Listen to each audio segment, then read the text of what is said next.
नमस्कार, प्रतिभात रेसिपीमध्ये तुमच्या सर्वांचे स्वागत आहे। उन्हाळा आणि कैरीचं सीझन म्हटलं की कैरीचा मुरांबा, कैरीचं लोणचं आणि कैरीचं पन्ह हे झालंच पाहिजे। मस्त असं थंडगार कैरीचं पन्ह आज आपण बनवणार आहोत आणि हे जे पन्ह आहे ते आपण एकदाच बनवून स्टोअर करू शकतो आणि पाहिजे तेव्हा मस्त असं थंडगार, चटपटीत आणि चटकदार असं हे कैरीचं पन्ह करून पिऊ शकतो। तर त्यासाठी आपल्याला लागणार आहे कैऱ्या।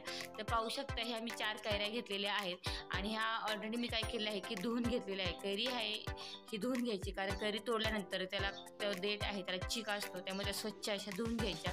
धुवून घेतल्यानंतर ना मी इकडे इडली पात्रामध्ये 1-1.5 ग्लास पाणी उकळायला ठेवलेलं आहे।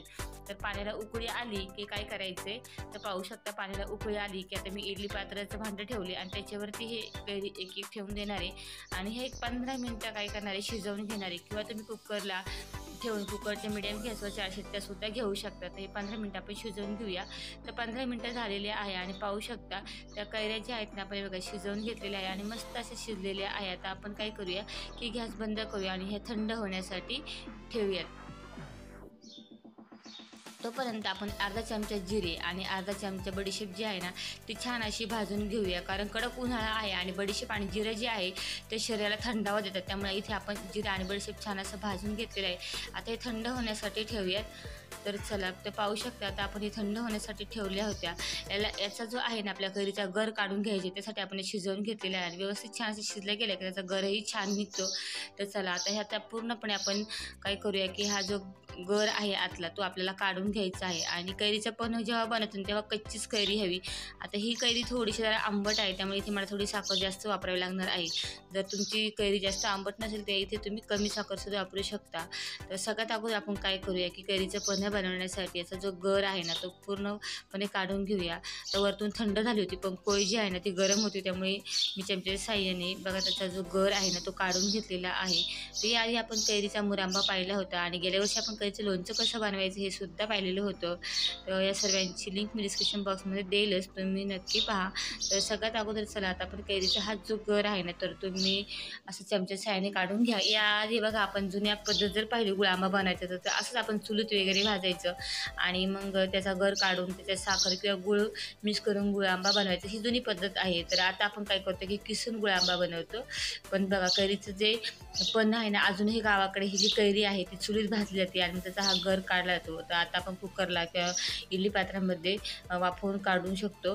तर चला, तर अगोदर आपल्याला हा कैरीचा गर आहे बघा सर्व काय केलं आपण काढून घेतलेला आहे। 4 कैरीचा एवढा असा हा गर जो आहे ना तो निघलेला आहे, पाहू शकता। आता याच्यामध्ये अजिबात पाण्याचा अंश नाही, त्यामुळे हे आपण स्टोअर सुद्धा करू शकतो। थोडंसं आपल्याला पुदिना लागणार आहे आणि थोडीशी आपण काय केले की इथे साखर सुद्धा घेतलेली आहे। आता हे थंड झालेलं आहे जिरे आणि बडीशेप, तर मिक्सरमध्ये याची बारीक पावडर करून घेऊ सगळ्यात अगोदर। तर पाहू शकता ही पावडर करून झालेली आहे ती काढून घेऊया। आता ह्याच भांड्यामध्ये आपल्याला काय करायचं, हा जो गर आहे ना एकसारखा म्हणजे एकजीव होण्यासाठी आपण मिक्सरमध्ये एकदा फिरवून घेऊ आणि त्यामध्ये थोडीशी साखर टाकूया। तर अर्धी वाटी मी साखर टाकले आणि छान असं हे बारीक करून घेऊया। म्हणजे काय होतं की हा जो गर आहे ना तो एकसारखा होतो। तर पाहू शकता मस्त असं एकसारखा आता हा ज्यूस टाईपच आपला हा गर तयार झालेला आहे मिक्सरच्या भांड्यामध्ये फिरवल्यामुळे। तर आता हे बाउलमध्ये काढून घेऊया आणि थोडंसं चिमूटभर मी मीठ टाकले, कारण थोडीशी चव येण्यासाठी। तर हे बघा हे मिक्स करून घेऊया आणि बघा मस्त असं हे तयार झालेलं आहे। आता हा जो पुदिना घेतला तो सुद्धा आपण मिक्सरमध्ये बारीक करून घेऊया। याचं कारण असं की पुदिना शरीराला थंडावा देतो, पुदिना थंड असल्यामुळे इथे मी पुदिना वापरलेला आहे। तो ऑप्शनल आहे, तुम्हाला आवडत नसेल तर तुम्ही वापरला नाही तरी काही हरकत नाही। पण थोडंसं मी पुदिना बारीक करून घेतलेलं आहे आणि थोडंसं पाणी टाकलं होतं जेणेकरून पटकन व्यवस्थित बारीक होईल। तर चला आता हे तर हे असं आपण जर बनवून ठेवलं ना तर आपण हे स्टोअर करू शकतो एखाद्या काचेच्या बरणीमध्ये आणि खराब होत नाही, काही नाही। अगदी कोणी पाहुणे आले की सहज आपण याचा ज्यूस बनवू शकतो। तर चला आता मी तुम्हाला ज्यूससुद्धा बनवून दाखवणार आहे। तर सगळ्यात अगोदर आपण काय करूया की ही जी बडीशेप आणि जिरेची पावडर करून घेतली ती याच्यात टाकूया, किंवा तुम्ही ह्याच्यामध्ये चाट मसालासुद्धा टाकू शकता किंवा सेंदे मीठ जर असेल तर ते सुद्धा तुम्ही इथे टाकू शकता, कारण त्याने छान अशी चव येते साध्या मिठापेक्षा। तर चला ते मिक्स करून घेतले।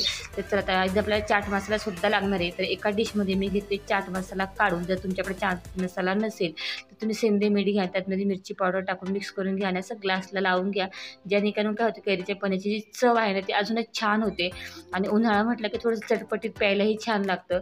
तर चला हे बघा असं काचेच्या कडेला लावून घेते, थोडासा काचेची कड आहे ना पाण्याने ओली ठेवायची मी त्याला, ते व्यवस्थित लागलं तर। आता हा जो पल्प म्हणजे गर जो तयार आहे ना तर 2 चमचे टाकूया। तर एका ग्लासला 2 चमचे बरोबर होतं। तर चला आता काय करायचं आहे, याच्यामध्ये आपण थोडंसं पाणी टाकूया. एकदम जास्त न टाकायचं कारण आपल्याला अजून टाकायचं आहे, पण थोडंसं पाणी टाकलं की ते व्यवस्थित तो गर आहे ना पाण्यामध्ये मिक्स करता येतो. त्यामुळे अगोदर मी काय केलं आहे की थोडंसंच पाणी ॲड केलेलं आहे आणि चमच्याने व्यवस्थित त्यात मिक्स करून घेऊया, म्हणजे जे पन्हा आहे ना ते एकसारखं होईल. तर हे बघा अगोदर तर हे मिक्स करून घेतलेलं आहे. आता आपण पाणी वाढवून घेऊया, कारण 1 ग्लास पाण्याला 2 चमचे जो गर आहे तो परफेक्ट होतो. आता हे एकदा मिक्स करून घेऊया. तर हे बघा म्हणजे एकदम इन्स्टंट, म्हणजे तुम्ही ग्लासभर पाण्यामध्ये 2 चमचे टाकलं की तयार होतं. आता थंडगारसाठी आपण थोडासा बर्फ टाकलेला आहे, किंवा तुम्ही माठातलं पाणी म्हणा किंवा थंड पाणीसुद्धा यूज करू शकता. आणि आता थोडंसं मी किसलेली कैरी टाकलेली आहे आणि थोडंसं वरतून चाट मसाला टाकणार आहे, म्हणजे जे कैरीचं पण आहे ना त्याची चव अजूनच जबरदस्त अशी चटपटीत होईल. आणि बघा उन्हाळा म्हटलं की थंडगार काहीतरी लागतंच, आणि आता कैरीचं सीझन असतं त्यामुळे कैरीचं पण हे झालंच पाहिजे आणि चवही भिन्नाट लागते.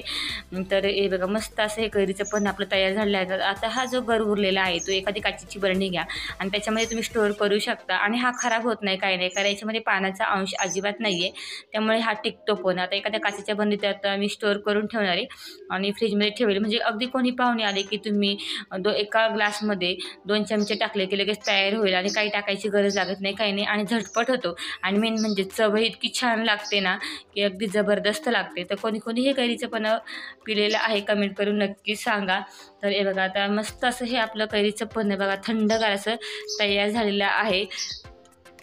अगदी पाहून तुमचंसुद्धा इच्छा झाली असेल की असं एकदा बनवून पहा. पण खरं सांगते, एकदा नक्की अशा पद्धतीने कैरीचं पण बनवून पहा. व्हिडिओ आवडला तर लाईक करा, शेअर करा आणि कमेंट करून नक्की सांगा कसे झालेलं आहे. चॅनलला सबस्क्राईब करा.